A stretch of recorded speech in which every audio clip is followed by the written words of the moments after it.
For the longest time, I never believed in hiring a personal trainer.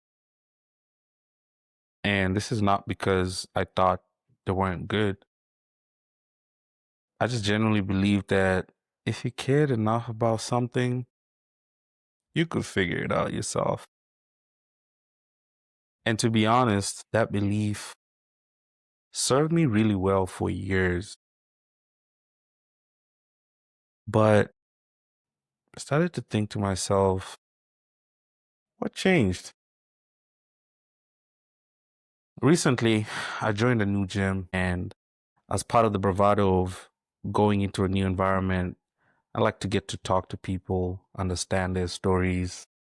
And I met this trainer, casual conversation. And throughout that conversation is the gym bro conversation. How much protein do you eat? What's your training regimen looking like? So at the back of my head, I was already like, yeah, I already know this. And I know you want me to buy your service, but thanks. Because I thought I knew everything I knew.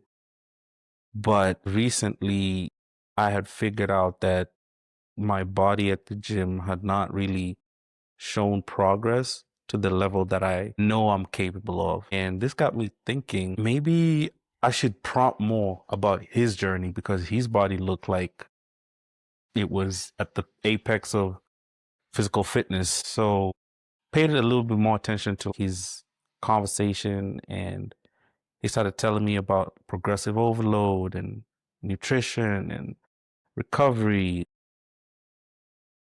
And the recovery part stuck with me because the word recovery was familiar, but the framework that he was relaying to me was not. And I got to think to myself, let me double click on this part. So essentially, we ended up having a conversation around recovery, and I'll dive more into what he said recovery was versus what I said to myself or what I knew recovery would be over the course of the years of my training regimen. But I remember him offering a trial week for training with him. And I said, okay, it's a week. Why not see what something different might offer for my body? So I picked up on the offer and we got to work. In the first training session, I almost cried at the gym, man. Because the way he was training my body was a completely different way to what I was used to. So this new stimulation and new training regimen shocked my body to the point where I felt like I had not been gymming ever in my life. Mind you, I've been working out for close to a decade. So it was so hard the first 2 days. Then I took a break in between, and then we did the second ladder of the week. And I realized that after that initial difficulty, my body quickly adapted to this regimen that he introduced to me. And I started to think to myself, God damn, that was way too quick. Like it's only been a week and my body's already adapting to his style of training. And that got me to really relay on how much sometimes in life have we have mental blockers on our capabilities in showing up in the things that we're so used to showing up because we've plateaued or we've become accustomed to the routine. I look at it from this perspective in the sense that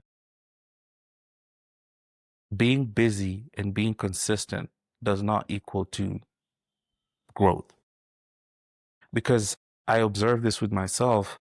I was going to the gym as consistently as I have over the past couple of years, but my body was not responding to my exercise routine. I tie this to thinking that my consistency and my quote unquote discipline was doing the job. But essentially, my body adapted. And just like everything else in life, once you adapt to a certain set of conditions, you have to prompt yourself to get outside of that comfort zone so that you elevate or grow to a different version or a different space of what you're normally used to. And a big part of this was a realization of tracking my weights. And in fitness, there's something called progressive overload. So if you do a certain weight last week or a certain set number of sets or certain reps, you increase it periodically depending on your strength and endurance and just muscle recovery in general. And beforehand, I thought I was progressive overloading, but I wasn't really measuring anything, you know? I say that because how many times would I go to the gym, especially the isolation machines, and I'd be in there, I put a certain weight, let's say 60 kgs or 30 pounds, whatever the measurements you use, and I'll be there doing like leg curls. And the next week, I'll come back to the same machine and be like, wait, did I do 30 or did I do 40? I'm tired. Let me do 25. So the difference between that and what I learned from this trainer during that week was tracking. And he introduced me to an app that essentially allowed me to track each and every set that I do at the gym so that when I return back to that exercise, I have a reference point of where I've been working, what I've been working with during my workouts. So I started to think to myself, how many areas of my life do I really think I'm improving just because I'm showing up? And I became uncomfortable, bruh, in a sense where I got out of the gym and I started to think about careers in the past where I consistently showed up at a job without even having the metrics to check if I'm getting better because I'm just getting paid to show up. I started to think about relationships, how sometimes I stayed in relationships that didn't really serve my needs, but just because it made me comfortable and I was used to this person, I stayed. I started to think about creativity and how some days I just created from the fact that I felt like this is a session that needed to happen. But was I really challenging my creativity? And essentially, I came to a question that was very uncomfortable. Where else do I mistake consistency for growth? And a lot of times we're sold on the hustle culture. We're sold on keep showing up. Everything is going to turn out if you consistently show up. But sometimes we have to challenge our internal frameworks from the perspective of other people. Because what I learned is we don't know everything and we always have room for growth, but room for growth equals room for learning. So if you have room for learning, it's paramount that you allow yourself to let others influence you. And then you pick and choose. Not every single thing that you learn is good for you because we all operate differently. We all have different OS systems. But it's so important to expose yourself to different frameworks when you feel like your own framework is not giving you the same result that it once did.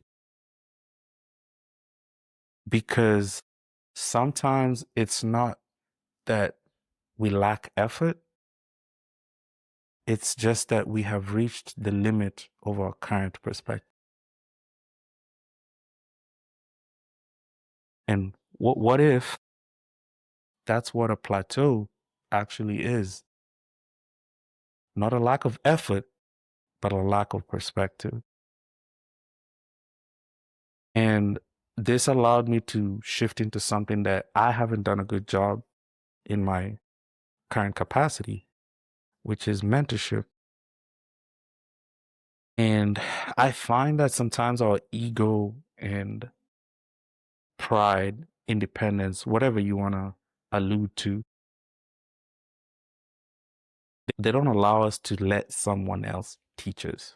And that can be detrimental to growth because for learning to occur, there has to be an acceptance that I don't know and that I admit that this is something I'm not well versed in.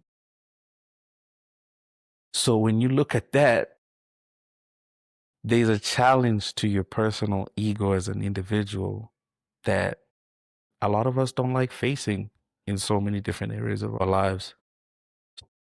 Sometimes it's a fear of also admitting that we've plateaued, but progress is not about perfection. It's about how much better did I get out of the situation that I put myself in. So some days it's good to look at growth as something that often begins when we're humble enough to admit that our current framework has taken us as far as it can. Because looking back, the trainer didn't give me information that I never had before. He gave me a perspective I had never considered. And sometimes that's the only thing standing between where we are and where we're capable of going. So my reflection for you this week is, where in your life have you become incredibly consistent, but quietly stopped growing?